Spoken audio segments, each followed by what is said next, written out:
नमस्कार दोस्तों, group theory अपनी अब रिवीजन जो हम कर रहे थे, आज इसका लास्ट क्लास होगी इसकी।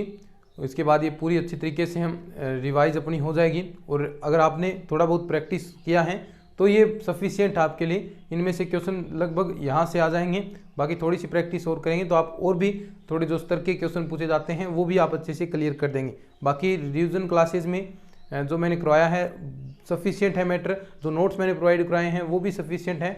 अगर आप उन्हें भी अच्छे तरीके से पढ़ते हैं तो निश्चित तौर पर आप इनमें किसी प्रकार की आपको दिक्कत नहीं आएगी, ऐसे आप महसूस भी कर रहे होंगे। तो चलिए लास्ट टॉपिक हम पढ़ते हैं ग्रुप थ्योरी के अंदर, ग्रुप मॉर्फिज्म। ग्रुप मॉर्फिज्म या जिसे कहेंगे समाकारिता समूह है, समाकारिता या समाकारिता। बिल्कुल सिंपल सी बात है। देखिए इसके अंदर क्या होगा, आपके पास दो मान लीजिए ग्रुप हैं, एक तो जी स्टार यानी ऑपरेशन है अलग अलग, एक तो जी स्टार ऑपरेशन है और एक के अंदर जी ओ ऑपरेशन लग रहा है। दोनों में अलग अलग ऑपरेशन लग रहे हैं, थोड़ा सा ध्यान से आपको ये चीज़ें समझनी है। अब क्या होगा कि कोई किसी ग्रुप में जी स्टार से जी ओ में एक प्रतिचित्रण बना रहे हैं, ये जी डैश ओ मान लीजिए ऑपरेशन है, ये तो ग्रुप जी है और ये जी डैश है, ये इसमें ओ ऑपरेशन लग रहा है, इसके अंदर स्टार संक्रिया लग रही है। यानी कुछ भी हो सकता है, यहाँ पर आपको प्लस दे दे, यहाँ पर गुणा संक्रिया दे दे, यानी दोनों संक्रियाएं दोनों ऑपरेशन अलग अलग होंगे। विशेष तौर पर एक बात आपको ध्यान में रखनी है, अब जी से जी स्टार में परिभाषित प्रतिचित्रण समाकारिता कहलाएगा। यदि देखिए क्या होगा, यहाँ पर देखिए एक तो सीधा संयोजन का प्रतिबिंब, अभी समझ में आएगा चीजें।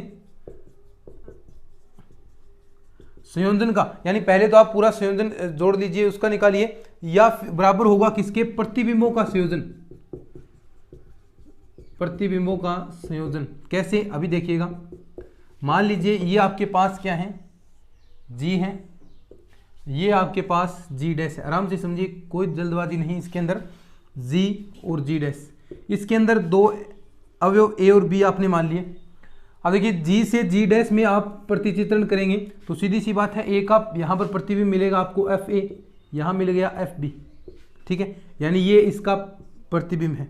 लेकिन यहाँ पर जो डेफिनेशन है वो समझिए क्या कहता है, संयोजन का प्रतिबिंब। अब इन दोनों का पहले संयोजन कीजिए, यानी जो ऑपरेशन दे रखा है वो लगाइए, यानी ए स्टार बी, यहाँ पर ऑपरेशन लगाया, मान लीजिए ए स्टार बी आपने लगाया, वो यहाँ पर बिंदु आया है, यानी देखो ए और बी अलग अलग हैं लेकिन संयोजन का प्रतिबिंब यानी एफ ए स्टार बी ये आपने लगाया है। अब इसका प्रतिबिंब किसके बराबर होगा, अलग अलग प्रतिबिंबों का संयोजन, यानी अलग अलग एफ ए, ये प्रतिबिंब आ गया एफ ए, अब इनका संयोजन यानी ओ ऑपरेशन लग रहा है इसके अंदर एफ बी, ये इसके बराबर होगा। देखिए, और ए और बी कहां से बिलोंग करेंगे, ए बी बिलोंग टू जी, ये आपका समाकारिता कहलाएगी।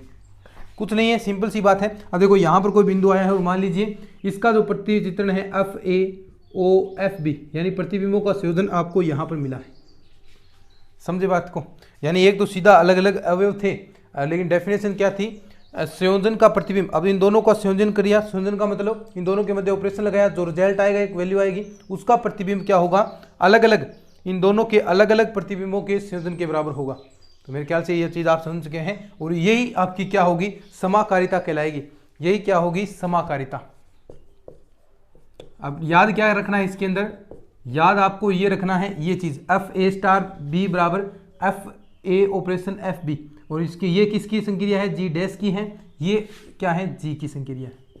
ठीक है, बिल्कुल सिंपल सी बात है, कुछ नहीं, जो बोर्ड पर लिख रखा है वही चीज़ें बस याद रखनी है।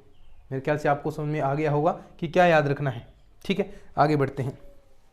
अब बहुत सारी समाकारिताएं आएंगी, विभिन्न समाकारिताएं, यानी आइसोमोर्फिज्म क्या होती है, इंडोमोर्फिज्म क्या होती है, यानी इसके बारे में हम बात करने वाले हैं। एक समाकारिता, साधक समाकारिता, यानी सीधी सी डेफिनेशन आपको याद रखनी है। स्वकारिता यानी स्वयं द्वारा ही परिभाषित हो, स्वयं से स्वयं में ही प्रतिचित्रण हो, तो उसे आप स्वकारिता कहते हैं। अब एक एक डेफिनेशन हम देखते हैं, ज़्यादा कोई विशेष बात नहीं है, यही चीज़ थी आपके लिए। एक आएगा कर्नेल ऑफ होमोमोर्फिज्म, लगभग क्वेश्चन वहाँ से उठ जाता है, तो ज़्यादा वैसे हमने जब ये क्लासेज ली थी इसकी 2 या 3 क्लासेज हुई थी अपनी, लेकिन यहाँ पर हम रिवीजन कर रहे हैं तो चीज़ें वही आपको करवाई जाती हैं जो एग्जाम की दृष्टि से इंपॉर्टेंट हो। बेवजह की चीज़ें, प्रूफ वगैरह, इन चीज़ों में हम रिवाइज में चक्रों में नहीं पढ़ना है, क्योंकि देखिए 5-6 क्लासेज के अंदर ये रिवीजन हुआ है, जबकि हम पढ़ाया था मैंने तब आपको 18-19 क्लासेज हुई थी, आप देख सकते हैं अच्छे से, और वो इतनी टाइमिंग की, तो यानी जो डिफरेंस है चीज़ें मैंने सभी बताई हैं, लेकिन इस बार आपको मैंने ज़्यादा जो प्रूफ पर है वो ध्यान नहीं कराया, प्रूफ नहीं कराया ज़्यादा, मैंने सिर्फ आपको टू द पॉइंट चीज़ें आपको कराई हैं कि जो आपके एग्जाम की दृष्टि से इंपॉर्टेंट थी। और यहाँ से निश्चित तौर पर देखिएगा क्वेश्चन उठेंगे, जो लाइनें मैंने आपको बताई हैं, जो गोल्डन लाइन्स आपको बताई हैं, वहाँ से क्वेश्चन 100% आपके एग्जाम में आने वाले हैं। अब देखो विभिन्न समाकारिताएं, या इंग्लिश के अंदर कहेंगे वेरियस होमोमोर्फिज्म।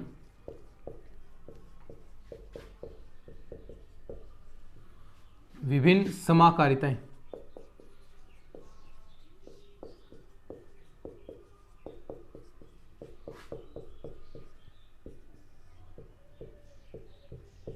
नंबर 1 मोनोमोर्फिज्म, पहली आती है मोनोमोर्फिज्म, एकक समाकारिता। अब देखो सभी डेफिनेशन जानते हैं एकक समाकारिता की।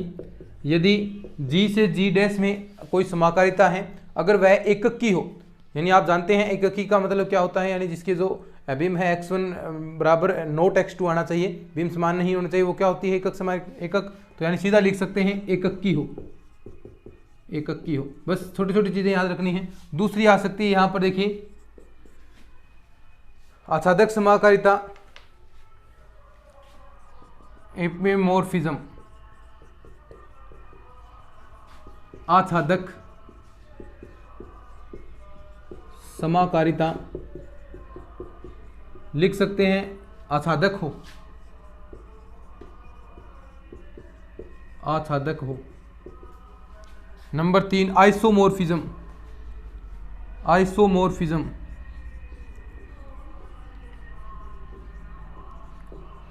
आइसोमोर्फिज्म, तुल्यकारिता। तुल्यकारिता क्या होगी, देखो तुल्यकारिता यानी जो एकक की और आच्छादक दोनों हो, सिंपल सी बात है, जो एकक की तथा आच्छादक दोनों हो वो तुल्यकारिता। देखो एकक समाकारिता एकक की हो, आच्छादक आच्छादक हो, सिंपल सी बातें हैं। ये डेफिनेशन एग्जाम के अंदर सत्य असत्य कथन के अंदर पूछ ली जाती हैं, तो थोड़ा सा इनको ध्यान से देखिएगा। तुल्यकारिता यानी एकक की आच्छादक दोनों हो, एकक की व आच्छादक दोनों आ जाएंगे इसके अंदर, ठीक है। आगे देखिए इंडोमोर्फिज्म, इंडोमोर्फिज्म में अब G बराबर G डैश होगा, यानी देखिए G बराबर G डैश अगर होता है, यानी जो हम करे थे G से G डैश में प्रतिचित्रण, अब उसके अंदर क्या होगा G बराबर G डैश आपका होगा, तो वो चीज़ क्या होगी आपकी इंडोमोर्फिज्म। और स्वकारिता या ऑटोमोर्फिज्म क्या होगी, G बराबर तो G डैश और उसके साथ साथ वो एकक की और आच्छादक हो, ये दो डेफिनेशन और हैं।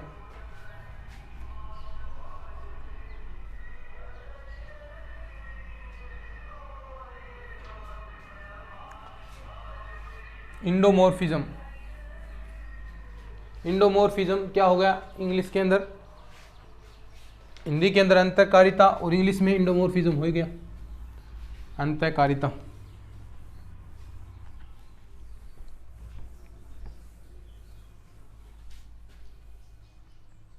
इसके एक क्वेश्चन की भी क्लास होगी, चिंता न करें, अंतःकारिता या इंडोमोर्फिज्म।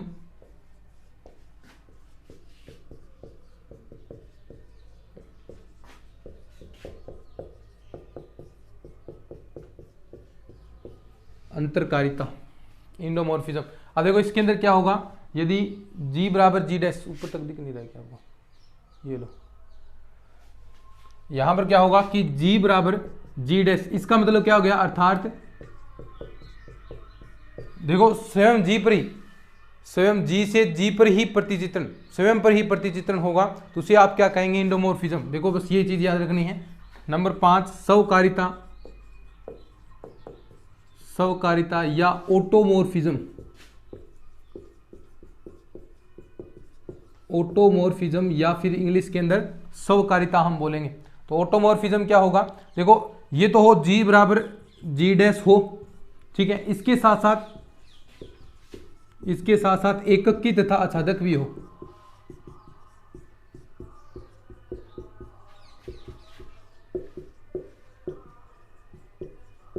इसके साथ साथ एकक की और आच्छादक भी है, तो ये आपकी क्या कहलाएगी, स्वकारिता। तो ये 500 हमने बताई हैं बातें, ये 500 की 500 डेफिनेशन आपको अच्छे से याद रखनी है इनको, ठीक है। चलिए अब आगे बढ़ते हैं, एक क्वेश्चन करते हैं, ठीक है। अब देखो कैसे पूछेगा आपसे क्वेश्चन।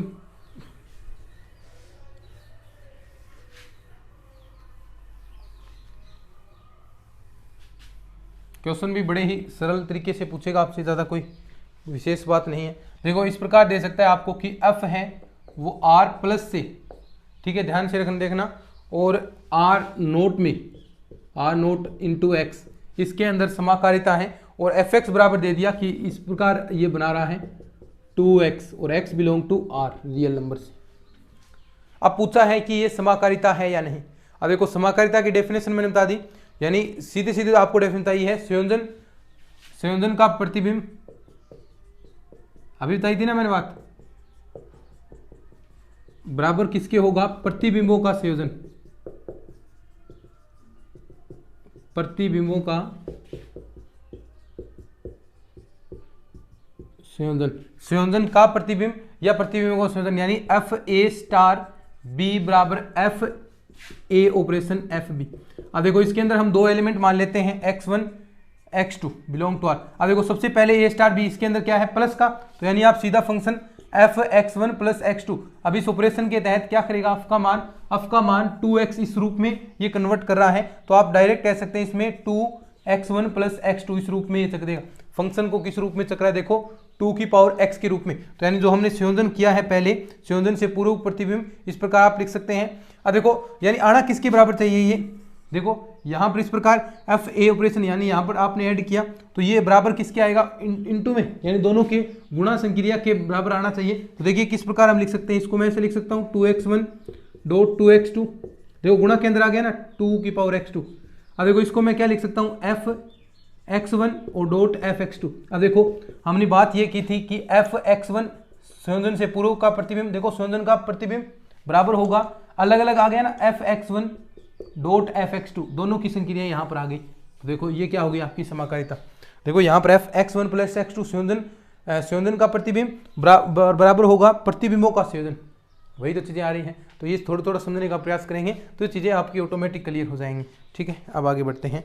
अब जो इंपॉर्टेंट चीज़ें हैं जहाँ से क्वेश्चन एग्जाम के अंदर सीधे सीधे पूछे जाते हैं, आपकी प्रॉपर्टीज़ में से, यानी मैं बार बार इस पर फोकस क्यों करता हूं कि आप प्रॉपर्टीज याद करो, क्योंकि सीधे सत्य असत्य कथन के अंदर सीधा सीधा क्वेश्चन प्रॉपर्टीज में से उठेगा। तो वो चीज़ें आपको बार बार इन चीज़ों को याद करना है, बार बार उन चीज़ों का अभ्यास करना है आपको, ठीक है। अब देखते हैं आगे।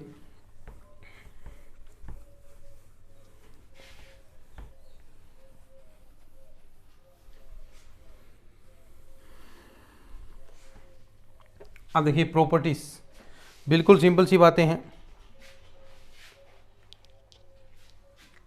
प्रॉपर्टीज ऑफ होमोमॉर्फिज्म, प्रॉपर्टीज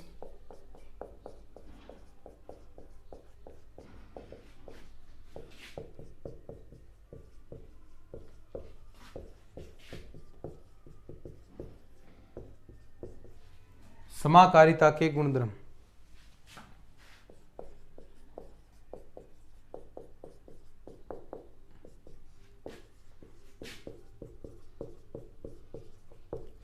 गुणधर्म सीधे सीधे हैं भाई। देखो नंबर 1 याद रखना है ऐसे कि यदि f ग्रुप G से G डैश पर एक समाकारिता हो, यदि f क्या है, ग्रुप G से G डैश पर एक समाकारिता है, G से G डैश पर एक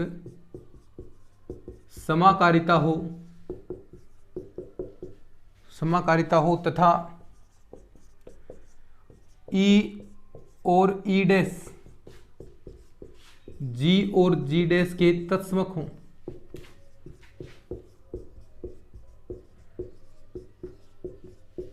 ठीक है, इसके क्या हों, तत्समक हों, तो आप बता सकते हैं हो तो नंबर A एफ ई बराबर E डैश, यानी आप इसमें जो प्रतिबिंब निकालेंगे तत्समक का वो दूसरे के तत्समक के बराबर होगा।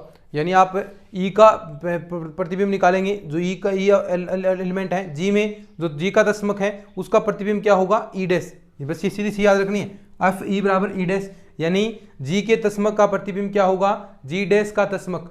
सीधी सी बात है, नॉर्मल बात है। दूसरी बात कि एफ ए, पहले आप इनवर्स का देखिए, प्रतिलोम ए का इनवर्स निकाल लिया, फिर उसके बाद आप प्रतिबिंब निकाल रहे हैं, वो बराबर होगा, चाहे आप ए का प्रतिबिंब निकाल कर उसका इनवर्स निकाल लीजिए, दोनों मान बराबर होंगे, या ए इनवर्स का प्रतिबिंब निकाल लो, बराबर होगा ए के प्रतिबिंब का इनवर्स। ठीक है, ये दोनों चीज़ें आपको याद रखनी है, इंपॉर्टेंट चीज़ें हैं। आप प्रूफ नहीं कराएंगे हम इस चीज़ का, क्योंकि प्रूफ हम पहले ही, जब हमने रिवीजन क्लासेस से पहले हमने चीज़ें की थी, प्रॉपर क्लासेस हुई थी अपनी, उसके अंदर प्रूफ कर लिया। अब कोई काम की बात नहीं है, अब मैं बेवजह का आपका 2-3 मिनट ऐसे ही वेस्ट करूँगा प्रूफ करने में कि आप इसे तस्मक मान लीजिए, इस प्रकार आप ऑपरेशन लगाएंगे तो वापस आपको यही मिलेगा। तो ऐसा कुछ नहीं करना, आपको सीधा याद रखना है, समझ में सब कुछ चीज़ें आई है, बस अब आपको याद करना है। याद कैसे करेंगे, एफ ई बराबर ई डैश, थोड़ा सा याद रखना है कि ये लाइनों के रूप में याद रखो। कई बार स्टेटमेंट आपको यहाँ पर दिए जाएंगे, लाइन की कैसे याद रखेंगे कि जी के जो तस्मक का प्रतिबिंब है वो जी डैश का तस्मक होता है। ठीक है, ये लाइन होगी। यहाँ पर किसी अवयव के या बिलोंग कर सकते हैं, ए बिलोंग टू जी के लिए ए के प्रतिलोम का प्रतिबिंब ए के प्रतिबिंब का इनवर्स होता है। ऐसे भी चीजें आपसे पूछेगा, तो ये चीजें आपको याद रखनी है। अब देखो एक इंपॉर्टेंट चीज आती है, कर्नेल ऑफ होमोमोर्फिज्म, समाकारिता की अष्टि। समाकारिता की अष्टि क्या होती है, देखिए समाकारिता की अष्टि, जी से जी डैश में आपकी एक समाकारिता होगी, तो यानी जी के उन सभी अवयवों का समुच्चय, जी के उन सभी अवयवों का समुच्चय के समाकारिता की अष्टि कहलाएगी, जिनका जो प्रतिबिंब है वो जी डैश का तस्मक हो, जी डैश का तस्मक हो या जी के तस्मक के बराबर हो, तो वो क्या होती है, आपकी समाकारिता की अष्टि होती है। एफ एक्स बराबर ई के बराबर हो, ई डैश के बराबर हो, तो यानी वो चीज क्या होगी, समाकारिता की अष्टि। इंपॉर्टेंट है थोड़ा, समाकारिता की अष्टि। और यहां से क्वेश्चन बनते हैं भाई, एग्जाम के अंदर पूछ लेता है सीधा, तो थोड़ा सा हमें ध्यान भी रखना होगा इन चीज़ों का। और वैसे नॉर्मल चीज़ें हैं भाई, मैंने अच्छे से पढ़ाया है, पूरा मेहनत की है। समाकारिता की अष्टि, कर्नेल ऑफ होमोमोर्फिज्म।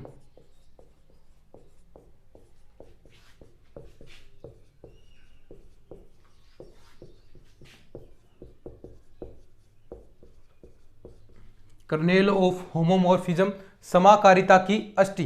ठीक है, क्या होती है कर्नेल ऑफ होमोमोर्फिज्म, कि मान लीजिए, पहले स्टेटमेंट लिखते हैं अपन, थोड़ा सा इंपॉर्टेंट है तो स्टेटमेंट अच्छे से देखना है, कि यदि एफ क्या है, एफ ग्रुप जी से जी डैश पर एक समाकारिता हो, एफ क्या है, ग्रुप जी से जी डैश पर एक समाकारिता हो, पर एक समाकारिता हो, तो जी के, ध्यान से सुनिए, साथ साथ में याद कीजिए। मैं क्यों लिख रहा हूं ये चीजें, क्योंकि ताकि याद हो। पहले मैंने आपको बता दिया कि क्या होता है, अब मैं ये लिखा रहा हूं तो सारी चीजें याद हो जाएंगी। फिर एक बार और रिपीट कर दूंगा, तो एक क्लास के अंदर 3-3 बार तो चीजें आपको रिपीट कर रहा हूं, और यही एग्जाम के अंदर पूछी जाएंगी, यही आएगी। कर्नेल ऑफ होमोमोर्फिज्म बहुत बार पूछी गई है, सीधे सीधे कथन पूछा गया है क्या होता है, तो यानी थोड़ा सा इन चीजों को ध्यान से देखें, थोड़ा सा सीरियस लें इन चीजों को, तो ऑटोमेटिक चीजें हो जाएंगी। पर एक समाकारिता हो तो जी के उन सभी अवयवों का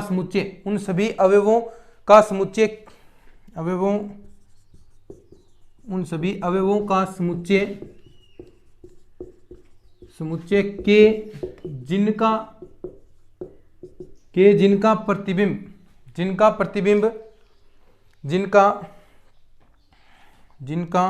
एफ प्रतिबिंब जी डैश का तत्समक हो, जी डैश का तत्समक, तो जी डैश का तत्समक क्या होता है, तत्समक हो ई डैश हो, तो यानी ये इस प्रकार का जो सेट है वो क्या कहलाएगा, आपकी अष्टि कहलाएगा, एफ की अष्टि कहलाता है, एफ की अष्टि कहलाता है। इसे कर्नेल एफ द्वारा व्यक्त करते हैं, एफ की अष्टि कहलाता है। इसे किस द्वारा व्यक्त करेंगे, कर्नेल एफ द्वारा। ठीक है, तो यानी कर्नेल एफ द्वारा क्या आ गया, बराबर देखिए क्या आएगा, मैंने कहा उन सभी अवयवों का समुच्चय जिनका तत्समक क्या है, जिनका प्रतिबिंब तत्समक हो, तो यानी जो x बिलोंग टू z होगा, और बाकी जो आपके पास एफ एक्स है एफ एक्स बराबर किसके होगा, ई डैश किसके, जो ये तस्मक है, किसका तस्मक है, ये जी डैश के, जी डैश का तस्मक है। और हमें सेट किसका लेना है, उन सभी अवयवों का समुच्चय, जी के उन सभी अवयवों का समुच्चय जिनका प्रतिबिंब जी डैश का तस्मक हो, यानी जितने भी, देखिए अब ऐसे बहुत सारे अवयव हो सकते हैं आपके, मान लीजिए ये जी है, ये आपका जी डैश है, अब यहाँ पर मान लीजिए ए है, बी है, सी है, उन सभी अवयवों का समुच्चय यहाँ पर तस्मक भी हो सकता है। तो यानी उन सभी अवयवों का समुच्चय, देखो ये भी इसका हो, ये भी इसका हो, ये भी इसका हो, जितने भी अवयव बढ़ेंगे जिनका जो प्रतिबिंब है वो तस्मक होता है, तस्मक हो, तो वो क्या होगा आपका कर्नेल ऑफ होमोमॉर्फिज्म, उनका समुच्चय, उनका सेट क्या होगा, कर्नेल ऑफ होमोमॉर्फिज्म कहलाएगा। सिंपल सी बात है, स्टेटमेंट याद रखना है और कुछ खास बात नहीं है इसके अंदर। अब देखो समाकारिता के कुछ गुणधर्म आपको याद रखने हैं।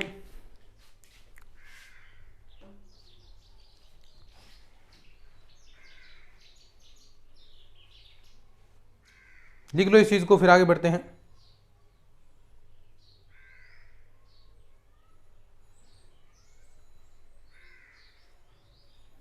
बस कोई खास बातें नहीं हैं, अब सिंपल सी हैं समाकारिता के गुणधर्म।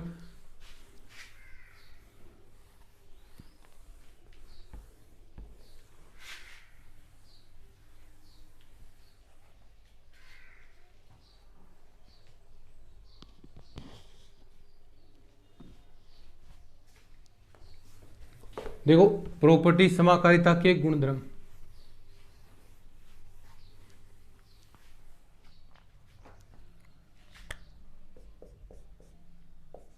समाकारिता के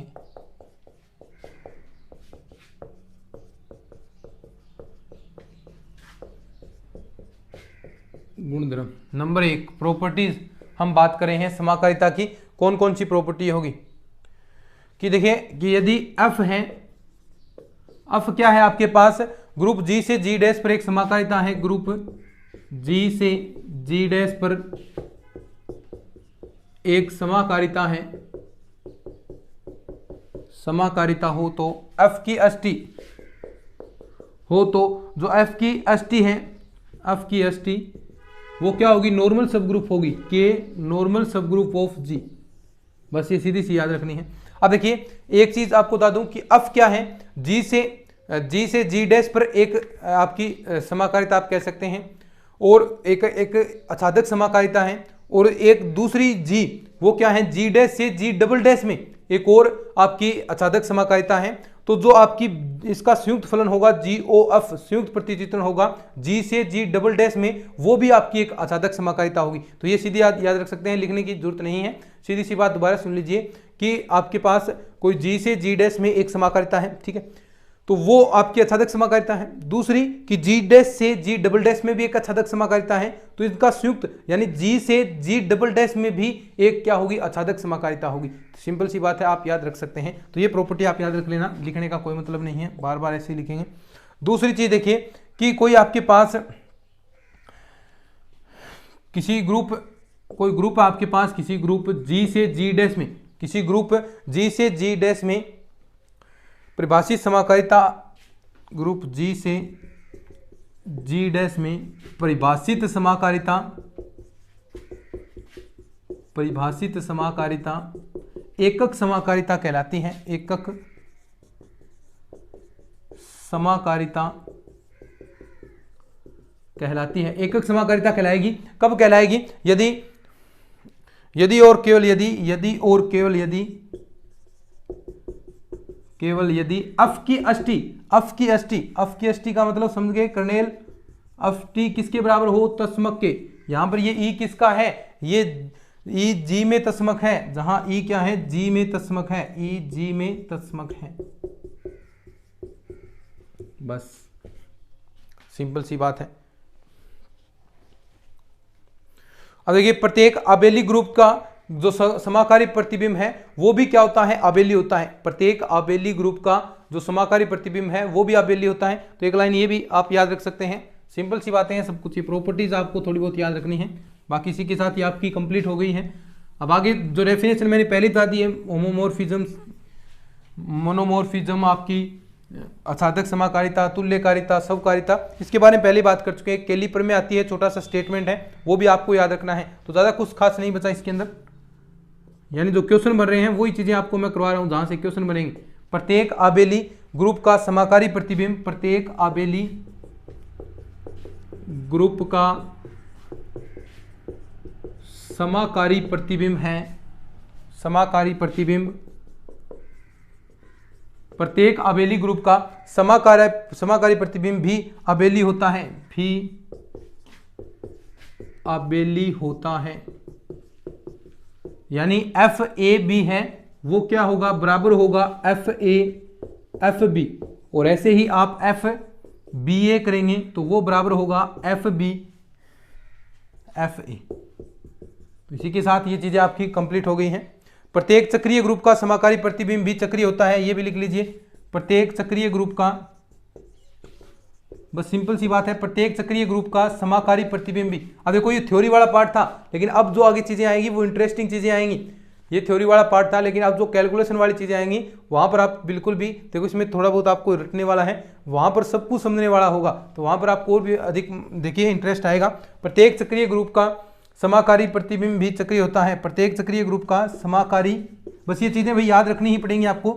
समाकारी प्रतिबिंब भी चक्रीय होता है, भी चक्रीय होता है। आगे कोई दिक्कत नहीं आएगी, यहां बस ये थोड़ी चीजें आपको याद कराई हैं, बाकी कहीं ऐसा नहीं किया जाएगा कि याद ही रखना है, बाकी हर चीज हम समझने वाले हैं, तो वहां पर आपको और इंटरेस्टिंग चीजें आएंगी। बस ये थोड़ा बहुत और देख लेना, कोई नॉर्मल चीजें बची हैं, इसमें कुछ ज्यादा खास नहीं बचा। देखो सब कुछ तो हम कर चुके हैं। कैलीपर में देख लेना थोड़ी, जो मैंने नोट्सों के अंदर करा रखी हैं, अच्छे से आप पढ़ लेना इन चीज़ों को। तो थोड़ा बहुत साथ साथ में आपको कुछ टास्क भी मैं दे देता हूँ, कैलीपर में पढ़ेंगे, और तो कुछ इसमें नहीं है ज़्यादा। तो मेरे ख्याल से आपको समझ में आ गया। इसी के साथ ही आपका ग्रुप थ्योरी आपका पूरा कंप्लीट हो गया अच्छे से। अगर ये पूरा अच्छा लग रहा है आपको क्लासेस, तो थोड़ा सा इसको अपने दोस्तों के साथ शेयर जरूर कर देना, चैनल को सब्सक्राइब कर लेना। चलिए आज की इस वीडियो के अंदर इतना ही, मिलते हैं नेक्स्ट क्लास में, तब तक के लिए धन्यवाद। जय हिंद, जय भारत।